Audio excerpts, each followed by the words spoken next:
Valsts meža dienesta e-pakalpojumu portāls. E-pakalpojumu portāls un līdz šim lietošanā izmantotais VMD-ģis ir vienota meža valsts reģistra informācijas sistēma.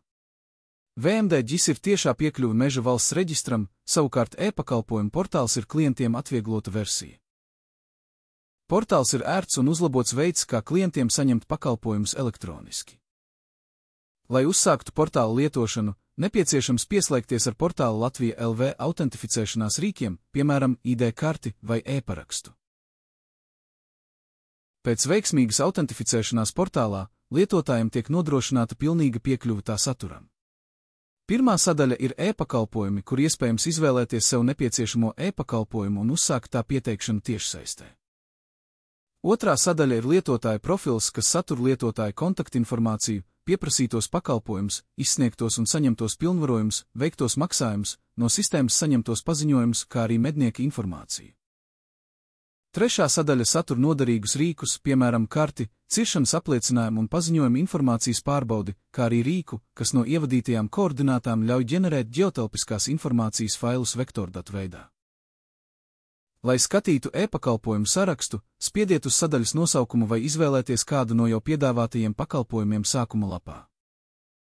Iespējams skatīt visu pakalpojumu sarakstu vai kādu no pakalpojumu grupām, mežsaimniecības, medību vai meža inventarizācijas veicēju pakalpojumiem.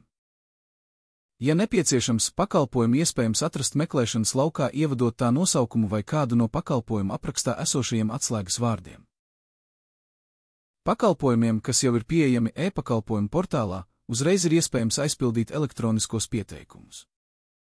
Savukārt, izvēloties pakalpojumu, kas vēl nav izstrādāts e-pakalpojumu portālā, notiek automātiska novirzīšana uz VMD-ģis. Pakalpojumu pieteikšanas piemēru apskatīsim vēlāk, bet tagad pāriesim atpakaļ uz sākuma lapu, lai skatītu nākamo sadaļu par lietotāju profilu. Lai pārietu uz portāla sākumu, jāspiež uz valsts meža dienesta nosaukuma augšējā kreisajā stūrī. Pirmā lietotāja profila apakšsadaļa ir Mani dati.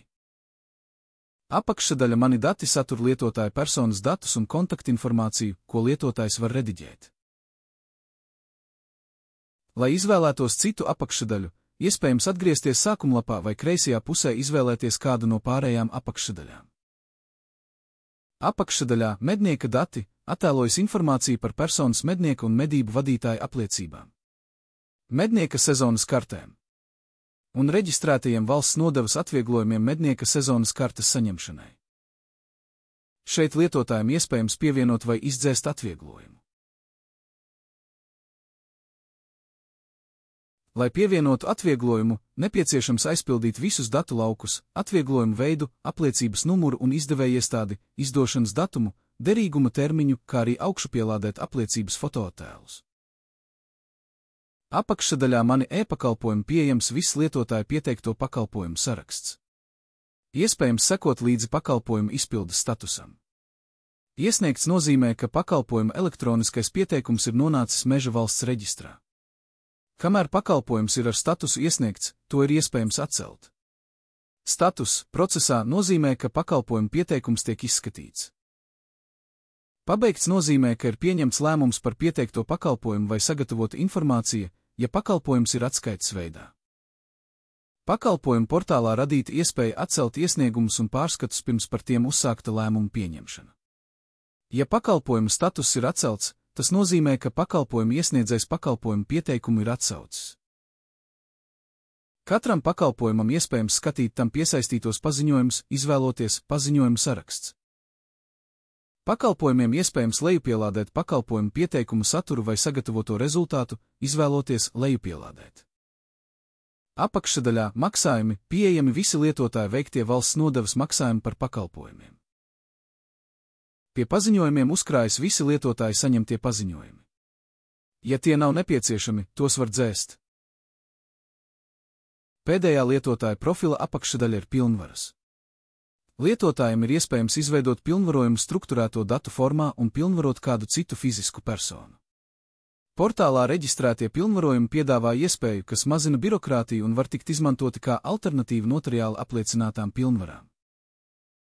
Pilnvarojumi iedalās divās grupās – īpašumu pilnvarojumi un medību iecirkņu pilnvarojumi. Medību iecirkņa pilnvarojums pieejams tikai medību tiesību lietotāja atbildīgajai personai. Lietotājs var skatīt sev piešķirtos pilnvarojumus uz citu personu īpašumiem. Pilnvarojumus, ko pats kādam ir piešķīris. Vai izveidot jaunu pilnvarojumu. Sākumā parādās viss lietotājiem pieejamo nekustamo īpašumu saraksts, kur var atzīmēt visus īpašumus vai tikai kādu konkrētu īpašumu. Kad tas ir izdarīts, jāpāriet uz nākamo soli. Precīzi jāizpilda informācijas lauki par pilnvaroto personu, personas kods, vārds un uzvārds. Pēc informācijas ievadīšanas jāpāriet pie pilnvarojuma darbības termiņa izvēles. Pilnvarojums stājas spēkā datumā, kad tas ir reģistrēts. Ja nepieciešams, jānorāda pilnvarojuma darbības beigu datumu. Ja šo lauku neaizpilda, pilnvarojums ir beztermiņa. Jāspiež tālāk, lai pāriet uz pēdējo soli pilnvarošanā, pilnvaras tiesību izvēle. Lasīšanas tiesības pilnvarotajai personai dod iespēju skatīt pilnvardevējiem piederošo īpašumu datus un lejupielādēt meža inventarizācijas datus. Savukārt rakstīšanas tiesības pilnvarotajai personai sniedz tiesības iesniegt iesniegumus, pārskatus, paziņojumus, kā arī lejupielādēt pilnvardevējiem piederošo īpašumu datus. Kad tiesības ir izvēlētas, jāspiež pievienot. Izsniegto pilnvaru sarakstā reģistrējas jauns ieraksts. Ja nepieciešams pārtraukt pilnvarojumu darbību, pilnvarojumu iespējams atsaukt. Lai apskatītu trešo e-pakalpojumu portāla sadaļu, kas satur noderīgus rīkus, pāriesim atpakaļ uz sākuma lapu. Rīku sadaļa ir pieejama ikvienam lietotājam, un lai to izmantotu, nav nepieciešams autentificēties portālā. Pirmā apakšsadaļa ir karte. Lai uzsāktu meklēšanu, meklēšanas laukā jāieraksta zemes vienības kadastra apzīmējums un jāizvēlas meklēt.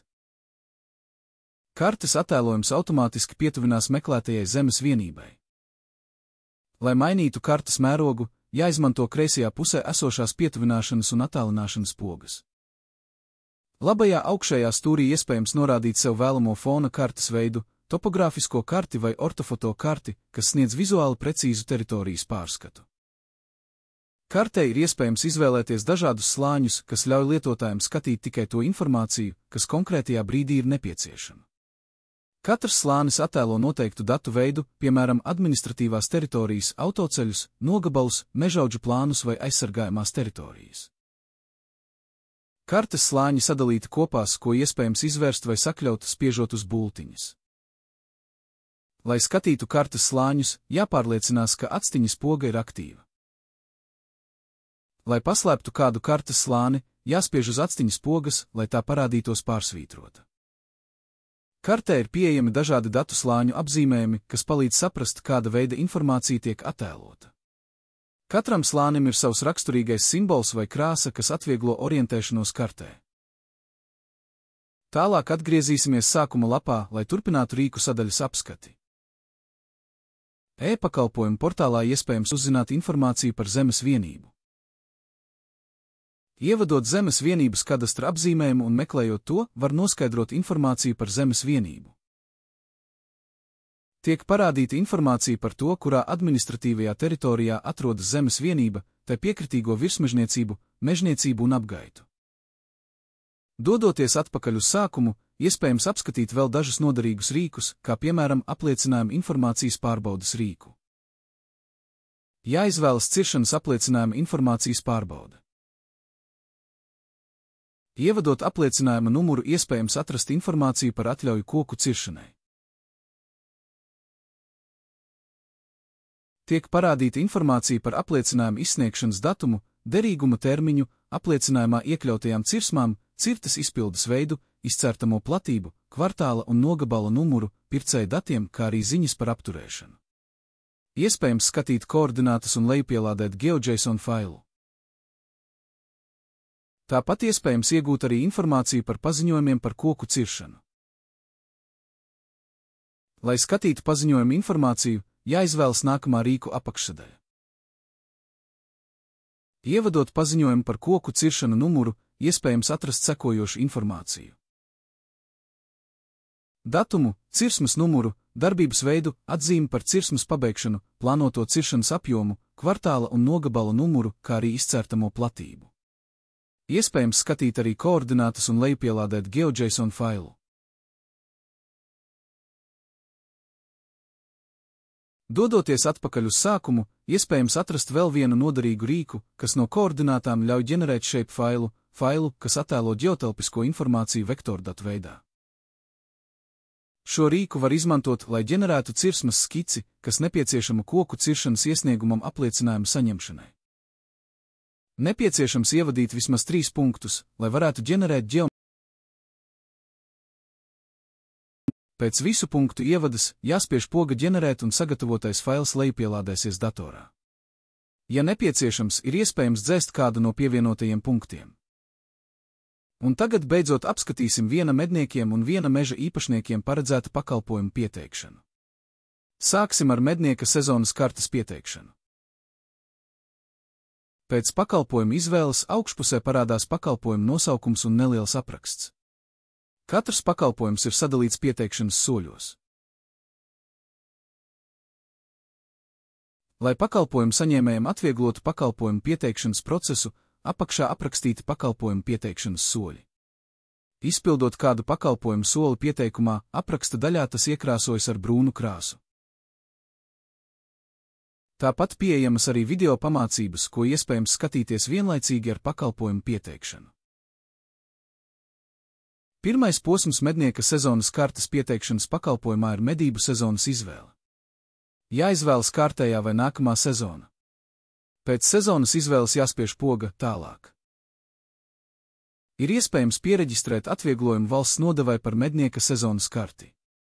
Lai pievienotu atvieglojumu, jāspiež pievienot atvieglojumu, un tiks ielasīti lietotāja profilā jau reģistrētie atvieglojumi vai būs iespēja reģistrēt jaunu atvieglojumu. Ja atvieglojumu nav, jādodas uz nākamo pakalpojumu soli. Katra pakalpojuma pēdējais posms ir apstiprināšana, kur vēlreiz var pārskatīt visu izvēlēto vai ievadīto informāciju. Ja ir nepieciešami labojumi, iespējams spiest atpakaļ, lai veiktu izmaiņas kādā no pakalpojuma pieteikšanas soļiem. Ja par pakalpojumu jāveic valsts nodevas apmaksa, tad tiek parādīts valsts nodevas apmērs. Lai pabeigtu pieteikumu, jāizvēlas apstiprināt un pāriet pie apmaksas. Valsts nodevas maksājumus iespējams apmaksāt tiešsaistē.